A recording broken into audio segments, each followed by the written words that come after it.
నమస్తే. రేణు దేశాయ్ చేసిన ఒక పోస్ట్ విపరీతంగా వైరల్ అవుతుంది. ముఖ్యంగా ఆమె పవన్ కళ్యాణ్ అభిమానుల మీద ఒక సీరియస్ పోస్ట్ చేసింది. ఆ పోస్ట్లో ఏముందనేది చూద్దాం. యాక్చువల్గా ఏంటంటే, ఒక పవన్ అభిమాని మీరు అందంగా ఉంటారు, మీకు మంచి పిల్లలు ఉన్నారు, అయినా మీరు దురదృష్టవంతురాలు అని ఒక పోస్ట్ కామెంట్ చేశాడు. ఆ కామెంట్కి రేణు దేశాయ్ చాలా ఆవేశంగా బదులిచ్చింది. అదేంటంటే, ఒక హస్బెండ్తో విడిపోయినంత మాత్రాన నేను అన్లక్కీ కాదు. లక్ అనేది ఓన్లీ ఒక వ్యక్తితో మాత్రమే, ఆ సంబంధంలో మాత్రమే ఉండదు. సో నేను పవన్ కళ్యాణ్తో విడిపోయినంత మాత్రాన అన్లక్కీ కాదు. నేను యాక్చువల్గా నా జీవితం చాలా బాగుంది, దానికి నేను కృతజ్ఞత చెల్లిస్తాను, కృతజ్ఞరాలై ఉంటాను. కాబట్టి ఇలాగా మీరు మాట్లాడకండి అని చెప్పింది. గతంలో కూడా, అంటే ఒక 2-3 వారాల ముందు కూడా పవన్ కళ్యాణ్ అభిమాని రేణు దేశాయ్ని మీరు తొందరపడి అన్నని వదిలేశారు, మీరు కానీ అన్నతోనే ఉంటే ఇప్పుడు ఎంత గొప్పగా ఉండేది, మీరు తొందరపడ్డారు వదిన అని ఒక కామెంట్ చేశారు. అప్పుడు కూడా ఆమె చాలా కోపంగా, పవన్ కళ్యాణే నన్ను వదిలేశాడు, నేను పవన్ కళ్యాణ్ వదలలేదు, నాతో ఉంటూనే వేరే ఒక అమ్మాయితో అతను అఫేర్ పెట్టుకొని ప్రెగ్నెంట్ చేశాడు. సో పవన్ కళ్యాణ్ నన్ను వదిలిపెట్టేశాడు, కానీ నేను పవన్ కళ్యాణ్ వదిలిపెట్టలేదు, నువ్వు తెలుసుకొని మాట్లాడు అనే ఒక ఆవేశపూరితంగా మాట్లాడాను. అంటే అనేక సార్లు రేణు దేశాయ్ పోస్టుల కింద చాలా మేల్ చావనిస్టిక్గా, చాలా డెరిగేటరీగా ఆమెకి వ్యతిరేకంగా పోస్టులు పెట్టడం అనేది చాలాసార్లు చూస్తాం. ఆమె పెళ్లి చేసుకోవాలని అనుకున్నప్పుడు రెండో పెళ్లి, దాన్ని తీవ్రంగా వ్యతిరేకిస్తూ ఆమెకి యాంటీగా పోస్టులు పెట్టారు. తర్వాత కొడుకు అఖిలానందాన్ని మాకు చూపించకుండా మీరు పెట్టుకుంటారు అని చెప్పి దానికి వ్యతిరేకంగా కూడా పోస్టులు పెట్టారు. ఇలా ఎప్పటి నుంచో కూడా పవన్ కళ్యాణ్ అభిమానులు రేణు దేశాయ్ మీద అనేక రకాలుగా మాట్లాడడం అనేది మనకు కనిపిస్తుంది. సో ఇప్పుడు లేటెస్ట్గా ఇలాంటిది పెట్టారు.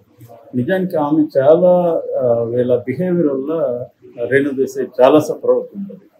సో మనం ఆలోచిస్తే, ఇప్పుడు ఆమె సింగిల్ పేరెంట్, 2 పిల్లల్ని పెంచడం అనేది ఇవాళ మామూలు విషయం కాదు. మామూలుగా 2 పేరెంట్స్ కలిసి ఒక పిల్లల్ని పెంచడానికి కోసమే కష్టపడుతున్నారు. చాలా ఈ మధ్యలో మనకి కల్చర్ ఏం పెరిగిందంటే, 2 రకాల కల్చర్ పెరిగింది. ఒకటి సింగిల్ చైల్డ్ని ప్రిఫర్ చేయడం, ఒక చైల్డ్ చాలు అనుకోవడం, ఆ కల్చర్ బాగా పెరిగింది. రెండవది అసలు పిల్లలే వద్దనుకునే కల్చర్, అది వరల్డ్ వైడ్ కూడా ఇవాళ ట్రెండ్. ఇండియాలో కూడా ఆ కల్చర్ బాగా పెరిగింది, పిల్లలు వద్దు అని. ఈ మధ్యనే జీరోదా కంపెనీ యజమాని అయిన నిఖిల్ కామత్ ఒక స్టేట్మెంట్ ఇచ్చాడు. నేను పిల్లలు కనుక్కోలేదు, ఎందుకు కనుక్కోలేదంటే అతను లెక్కేసి చెప్పాడు. మొత్తం దాదాపు 18 years నా టైంని పిల్లల కోసం నేను స్పెండ్ చేయాలి ఓవర్ లైఫ్ లాంగ్. సో అది వేస్ట్ అని నేను అనుకున్నాను, అందుకనే నేను పిల్లల్ని కనుక్కోదలుచుకోలేదు అనేది అతను చెప్పాడు.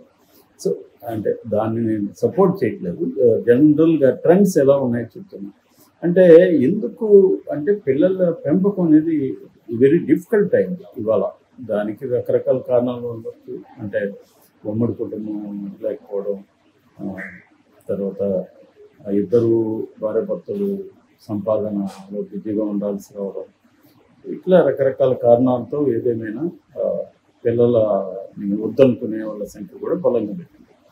సో ఇటువంటి ఒక టఫ్ సిచ్యువేషన్లో సింగిల్ పేరెంట్, ముఖ్యంగా మదర్స్, నేను చాలామంది నా వ్యక్తిగతంగా కూడా తెలుసు, వెరీ వెరీ టఫ్. వాళ్ళకి సింగిల్ కిడ్ని భరించడమే చాలా కష్టం. అట్లాంటిది రేణు దేశాయ్ 2 పిల్లల్ని పెంచుతుంది. వాళ్ళ కోసమే ఆమె 2 పెళ్లి చేసుకుంటున్నాం అంది. అది ఆమె అనేక సార్లు కూడా చెప్పింది. నేను నా పిల్లలకి నా టైం స్పెండ్ చేయాలి, నేను ఇప్పుడు వేరే రిలేషన్షిప్స్లోకి వెళితే పిల్లలకి నేను టైం స్పెండ్ చేయలేను అని చెప్పింది. ఇది చాలామంది తల్లులకి వర్తిస్తుంది. అంటే తండ్రి లేని ఓన్లీ సింగిల్ పేరెంట్గా ఉన్న తల్లులు చాలామంది చాలా రకాలుగా సఫర్ అవుతారు. వెరీ వెరీ డిఫికల్ట్ థింగ్ అది. అది ఏ స్థాయిలో ఉంటుందంటే, ఆ మధ్య మనం బెంగళూరులో జరిగిన స్టోరీ చెప్పుకున్నాం మన ఛానల్లో. అదేంటంటే, ఒక ఇంటర్మీడియట్ చదివే అమ్మాయి, వాళ్ళ అమ్మ సింగిల్ పేరెంట్, వాళ్ళ నాన్న లేరు. వాళ్ళిద్దరి మధ్య గొడవ ఏ స్థాయికి వెళ్ళిందంటే, తల్లి కూతురు మధ్య చివరికి ఇద్దరు ఒకరినొకరు కత్తులతో కొట్టుకొని చంపేసుకున్నారు. ఇద్దరు చంపారు. ఆ స్థాయికి వెళ్ళిపోయింది అనమాట. నాకు తెలిసిన ఒక సింగిల్ పేరెంట్, ఒక 10 year కిడ్, ఫిమేల్ చైల్డ్, వాళ్ళిద్దరి మధ్య కూడా ఒక ఘర్షణ వస్తే ఆమె కూడా కత్తి తీసుకుంది. నేను కొట్టుకొని చచ్చిపోతాను. ఆ స్థాయిలో ఫ్రస్ట్రేషన్ వచ్చేస్తుంది అనమాట. ఎప్పుడైనా పేరెంట్స్ ఇద్దరు ఉంటే బ్యాలెన్స్ చేయగలుగుతారు. ఒకరు పిల్లలతో ఇబ్బందులు ఎదుర్కొని కొద్దిగా టెన్షన్, యాంగ్జైటీ, గట్టిగా వాళ్ళని అరవడము, లేకపోతే ఏమైనా చేస్తే ఇంకొకరు దాన్ని బ్యాలెన్స్ చేస్తారు. సో ఆ బ్యాలెన్సింగ్ అనేది ఉండదు సింగిల్ పేరెంట్, ముఖ్యంగా మదర్కి. రెండోది ఏమంటే, మొగుడు వదిలేశాడు, లేకపోతే ఈమె మొగుడిని వదిలేసి వచ్చేసింది కాబట్టి షీ ఈజ్ అవైలబుల్ అనే ఫీలింగ్ చుట్టూ ఉన్న మగవాళ్ళకి ఉంటుంది. She is vulnerable and available. ఆమెని ట్రై చేస్తే ఆమె ఏమి చేసుకోలేదు, గట్టిగా వ్యతిరేకించలేదు. సో మనం ఈజీగా ఆమెని ట్రై చేసుకోవచ్చు అన్న అభిప్రాయం చాలామంది అనుకోవాలి. దీనివల్ల కూడా చాలామంది ఎవడో ఒకడు ఒక మగవాడు అంటూ ఒక తోడు ఉంటే మిగతా మగవాళ్ళ నుంచి మనకి ప్రొటెక్షన్ ఉంటుంది కదా అనుకుని వాళ్ళు కూడా చాలామంది ఉంటారు. సో దానికోసం ఒక్కొక్కసారి ఎవరినో ఒకరిని బాయ్ ఫ్రెండ్గా వాళ్ళు పెట్టుకుంటే, ఆ బాయ్ ఫ్రెండ్స్ ఏం చేస్తున్నారంటే, వీళ్ళ పిల్లలు, ముఖ్యంగా అమ్మాయిలు ఉంటారు, వీళ్ళు టీనేజ్ స్థాయిలో ఉన్నప్పుడు వాళ్ళని ఏదో ఒక మాయ చేయడం, లేకపోతే వాళ్ళని ఇన్ఫ్లుయెన్స్ చేయడం, వాళ్ళతో అఫైర్ పెట్టుకోవడం. ఆ మధ్య కూడా మనం చెప్పుకున్నాము, అలా ప్రెగ్నెంట్ కూడా చేశాడు ఒక తల్లికి ఉన్న బాయ్. ఇలాగా చాలాసార్లు ఇలాగ జరుగుతుంది. సో ఈ single women who have children, so వాళ్ళు వెరీ డిఫికల్ట్. దాన్ని అర్థం చేసుకోకుండా వీళ్ళు అభిమానులు ఇలా మాట్లాడుతున్నారు. బట్ పవన్ కళ్యాణ్ది ఇక్కడ మేజర్ తప్పు ఉంది. ఎందుకంటే ఇతను ఎప్పుడు కూడా తన అభిమానుల బిహేవియర్ని సరిదిద్దడం కావచ్చు, లేకపోతే మందలించడం కావచ్చు, లేకపోతే ఒక డిసిప్లైన్లో పెట్టడం కావచ్చు, ఇది ఎప్పుడు అతను చేయలేదు. అతను ఇంకా వదిలేశాడు వాళ్ళని. ఇండైరెక్ట్గా కూడా రెచ్చగొడతా కూడా ఉంటాడు.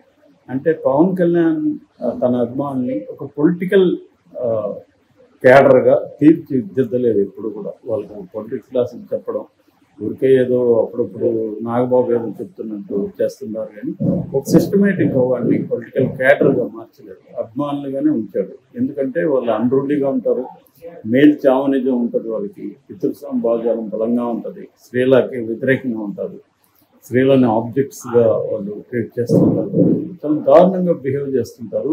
వాళ్ళని ఎప్పుడు కూడా పవన్ కళ్యాణ్ తన బిడ్డలకు తల్లి, ఒకప్పుడు తన భార్య, తనని ఇలా బాధ పెడుతుంటే పవన్ కళ్యాణ్ ఎప్పుడు కానీ ఒక చిన్న ట్వీట్ కానీ ఆమెను బాధ పెట్టకండి, ఆమె జోలికి వెళ్ళకండి అని ఒక్క మాటగా అన్నాడు అనమాట.